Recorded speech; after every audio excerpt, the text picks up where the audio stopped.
Մայիսի 15-ին Ստամբուլում ռուս-ուկրաինական հնարավոր բանակցություններին ընդառաջ Թուրքիայի եւ Ուկրաինայի նախագահները հեռախոսազրույց են ունեցել։ Ռեջեփ Էրդողանը հայտարարել է, որ չի կարելի բաց թողնել խաղաղ բանակցություններ սկսելու հնարավորությունը։ Նա չափազանց կարևոր է համարել Մոսկվայի եւ Կիևի ցանկությունը վերսկսելու ուղիղ երկխոսությունը։ Կողմերը նաեւ քննարկել են թուրք-ուկրաինական երկկողմ հարաբերությունները։ Զելենսկին բովանդակալից է որակել Էրդողանի հետ զրույցը եւ շնորհակալություն հայտնել աջակցության համար։ Ուկրաինայի նախագահը վերահաստատել է Պուտինի հետ ուղիղ եւ առարկայական բանակցություններ վարելու պատրաստակամությունը։ Պատրաստ եմ գալ Թուրքիա, ցավոք Մոսկվայից դեռևս հստակ պատասխան չենք ստացել հրադադարի բազմաթիվ առաջարկներին։ Ռուսական հարձակումները շարունակվում են, պատասխան չկա նաեւ ուղիղ հանդիպման առաջարկի վերաբերյալ, մտահոգություն է հայտնել Զելենսկին։ Նա ընդգծել է, Ուկրաինան երբեք պատերազմ չի ցանկացել։ Ուկրաինայի նախագահի աշխատակազմի ղեկավարի խորհրդականն էլ հայտնել է, որ Ստամբուլում Զելենսկին պատրաստ է հանդիպել միայն Պուտինի հետ։ Միխայիլ Պոդոլյակի խոսքով ավելի ցածր մակարդակով Զելենսկու եւ Մոսկվայի ներկայացուցիչների հանդիպումն անիմաստ է։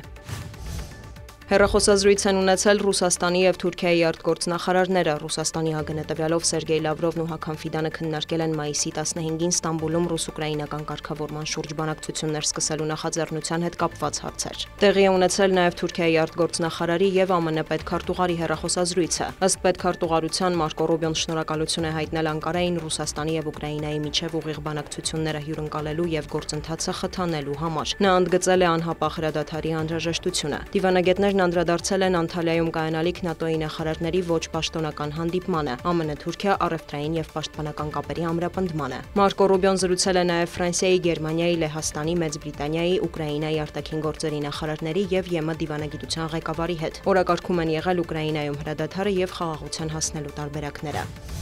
ԱՄՆ նախագահի հատուկ բանագնաց Սթիվեն Ուիտկոֆն անդրադարձել է այն առանցքային հարցերին, որոնք պետք է հասցեագրվեն Ռուսաստանի եւ Ուկրաինայի միջև հակամարտության կարգավորման շրջանակում։ Նրա խոսքով այդ հարցերի թվում են Ռուսաստանի վերահսկողության տակ անցած տարածքները, Զապորոժիեի ատոմակայանը, ջրային ռեսուրսներին Ուկրաինայի հասանելիությունը եւ դեպի Սևծով դուրս գալու հնարավորությունը։ Ամերիկացի պաշտոնյան նշել է, որ կան հարցեր, որոնք դժվար չի լինի լուծել, եթե բոլոր կողմերը նստեն բանակցությունների սեղանի շուրջ։ Մենք նեղացնելու ենք նրանց միջև առկա հարցերի շրջանակները, իսկ հետո կգտնենք փոխզիջումներ եւ կրեատիվ լուծումներ յուրաքանչյուր խնդրի համար, ասել է Ուիտկոֆը հավելել։ Թրամփը պահանջում է, որ Կիևը եւ Մոսկվան ուղիղ երկխոսեն։ Նա վստահություն է հայտնել, որ հակամարտությունը դադարեցնելու մեծ հնարավորություն կա։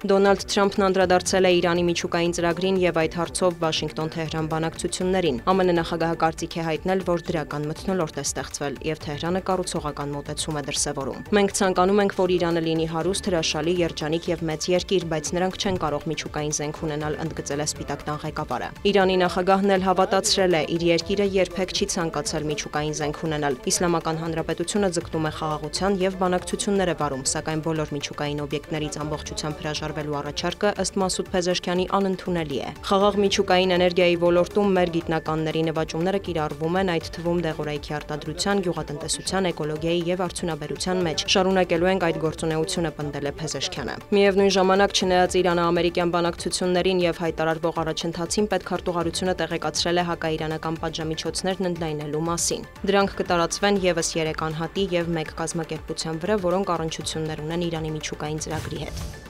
Լիբիայի մայրաքաղաք Տրիպոլիում բախումներ են եղել, կրակոցներ են լսվել, հայտնի է վիրավորների մասին։ Միտիգա միջազգային օդանավակայանը դադարեցրել է գործունեությունը։ Տեղական ԶԼՄ-ների տվյալով պատճառը Լիբիայի նախագահական խորհրդի անվտանգության ծառայության ղեկավար Աբդել Ղանի Ալ-Քիքլիի սպանությունն է։ Լրատվամիջոցները գրում են, որ նա Տրիպոլիի ամենաազդեցիկ զինված խմբավորումներից մեկի հրամանատարն էր։ Լիբիայում ՄԱԿ-ի առաքելությունը մտահոգություն է հայտնել Լիբիայի մայրաքաղաքում բախումների հետ կապված եւ կողմերին կոչ արել դադարեցնել մարտերը։ Դիանա Գասպարյան, լուրեր։